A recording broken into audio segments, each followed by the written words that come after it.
Jadi secara pandangan saya dengan Mas Anies nggak ada bedanya. Terutama untuk pemberdayaan warga kota, bagaimana keberpihakan kepada orang tidak mampu, tidak orang miskin. Jadi kalau dilihat hampir semua sosialisasi atau kampanye saya selalu digorong-gorong di akar rumput. Saya nggak. Yang pertama debat kali ini adalah tentang tata kota dan iklim, perubahan iklim. Saya dan Bang Dul 2 hari ini secara khusus melatih baik pembagian waktu, cara, dan pokoknya kita berdua pasti kompak. Karena saya selalu sampaikan ke Bang Dul, Bang, dari awal kita berdua bersama-sama. Salah satu yang membuat saya maju dan fight adalah Bang Dul. Sehingga dengan demikian saya meyakini saya dan Bang Dul dalam debat terakhir ini, bismillah, mudah-mudahan semuanya baik dan lancar. Terkait tema debatnya sendiri Pak, tata kota, iklim, ada hal-hal khususkah yang ingin disampaikan? Ya, yang paling utama saya konsisten dengan apa yang paling prinsip yang saya yakini bersama dengan Bang Dul, kita mengerjakan sesuatu yang bermanfaat bagi warga Jakarta. Kami tidak akan menjanjikan sesuatu yang tidak mungkin dan berulang kali kami menyampaikan bahwa hal-hal yang baik dari Mas Anies, Pak Ahok, kemudian para gubernur sebelumnya pasti kami lanjutkan. Karena bagaimanapun untuk tata kota ini nggak bisa bim salah bim diselesaikan. Jadi harus ada kontinuitas keberlanjutan. Itulah yang menjadi pegangan kami dan secara khusus untuk debat kali ini saya dan Bang Dul kalau memang kami diberikan amanah, kami berkeinginan betul 1.540-an taman yang ada di Jakarta yang sekarang ini rata-rata jam 6 sore tutup, kami akan buka 24 jam. Karena bagi saya pribadi dan Bang Dul, sebenarnya masyarakat itu akan menjadi lebih bahagia, punya tempat untuk healing dan sebagainya kalau ada taman yang bisa dimanfaatkan secara baik.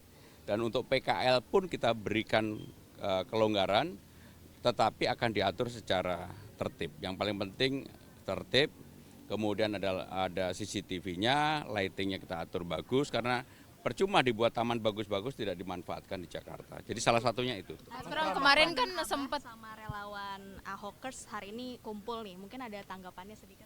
Ya, saya bersyukur salah satunya Bang Ges ini yang dari awal kebetulan rupanya saya juga baru tahu temannya Bang Dul main bola dari dulu. Tetapi memang apapun yang ditunggu-tunggu ini kan relawan pertemuan antara relawan Ahok dan relawan anak Abah. Dan dua-duanya ini sangat loyal dan besar. Dan itulah saya bersyukur karena selama ini saya dianggap yang bisa merangkul semua orang dan ini terbukti perseteruan yang begitu ini dan akhirnya bisa sama-sama hadir. Saya secara khusus ke Bang G saya ucapkan terima kasih berkenan untuk datang ke rumah saya. Ini merupakan modal dasar utama untuk kita ke depan bersama-sama. Mas Pram, kemarin kan sempat bertemu Pak Anies ya, mungkin ada diskusi atau pesan-pesankah terkait isu-isu atau tema debat untuk malam ini dari Pak Anies? Jadi secara pandangan saya dengan Mas Anies nggak ada bedanya. Terutama untuk pemberdayaan warga kota, bagaimana keberpihakan kepada orang tidak mampu, tidak orang miskin. Jadi kalau dilihat hampir semua sosialisasi atau kampanye saya selalu digorong-gorong di akar rumput. Saya nggak pernah yang terlalu menjanjikan sesuatu yang nggak mungkin lah. Misalnya tiba-tiba ada gym di samping halte, enggak. Bagi saya yang paling penting adalah persoalan-persoalan real rakyat yang akan kami selesaikan saya dan Bang Dul. Bang Dul silakan Bang Dul. Ini kan kemarin Mas Pram minta diserang, ternyata serangannya banyaknya ke Bang Dul nih. Nah untuk debat kali ini Karena kira-kira mungkin dia tahu saya yang terkenal. Enggak, artinya begini, saya berterima kasih kalau Bang RK ya bertanya kepada saya. Mudah-mudahan memang karena beliau nggak tahu. Cuman saya yang beliau tahu dan beliau salah, itu salahnya itu aja. Enggak, artinya begini, tadi bicara tentang tata kota kan. Jakarta ini kota tua, 497 usianya. Jadi tata kotanya itu sudah sudah tertata. Tinggal kita harus menata masalah disparitas miskin dan kaya. Kekumuhan di Jakarta ini luar biasa loh, ada wilayah-wilayah memang harus kita segera ekstrim. Masih ada 450 RW kumuh. Nah itu harus segera kita benahi. Nah jadi artinya mudah-mudahan Jakarta ini harus berkontinuitas, berkesinambungan. Jadi nggak menjadi atu yang aneh gitu kan. Nah, jadi mudah-mudahan itu akan kita coba pahami kepada masyarakat Jakarta bahwa kita akan melanjutkan semua program dari semua gubernur, termasuk juga Bang Anies, karena kita juga baca visi misi Bang Anies, ternyata visi misinya sama. Nah, jadi insya Allah mudah-mudahan malam ini kita bisa jelaskan apa program yang bisa kita kerjakan untuk Jakarta. Ini kan banjir juga jadi masalah tahunan. Nah, apakah sudah ada Ini di Jakarta ini cuma 3 dibagi ya. Yang pertama yang dibilang memang kiriman 13 sungai. Kemudian ada banjir genangan karena drainase di Jakarta ini saya awali kan Jakarta ini kota tua 497. Kalau kita tarik 100 tahun saja drainase di Jakarta enggak diganti. Berarti harus terjadi perubahan drainase. Nah, itulah singkatnya apa yang harus kita lakukan. Nah, jadi termasuk juga air. Air di Jakarta baru 44% penyerapan masyarakatnya untuk 13 juta orang. Ternyata dari mulai kerjasama dengan pihak swasta, hampir 57% itu terjadi kebocoran. Kenapa? Pipanya nggak berganti. Nah, jadi ini juga bagian dari tata ruang.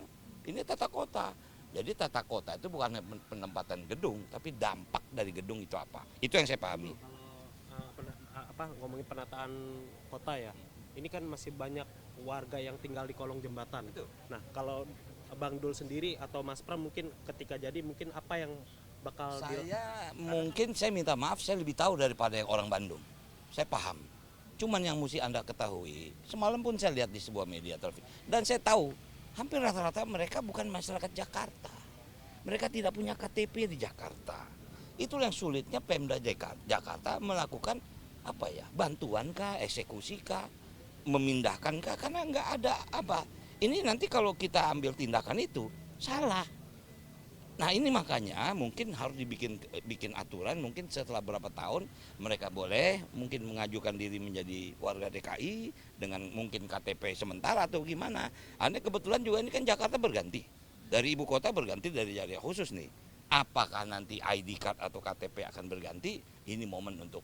Artinya saya sangat tahu, saya sudah berkunjung, pun saya kampanye juga di salah satu tempat yang ternyata di bawah jalan tol itu menjadi tempat lapangan bola segala macam. Itu yang memang itulah Jakarta gitu. Oke?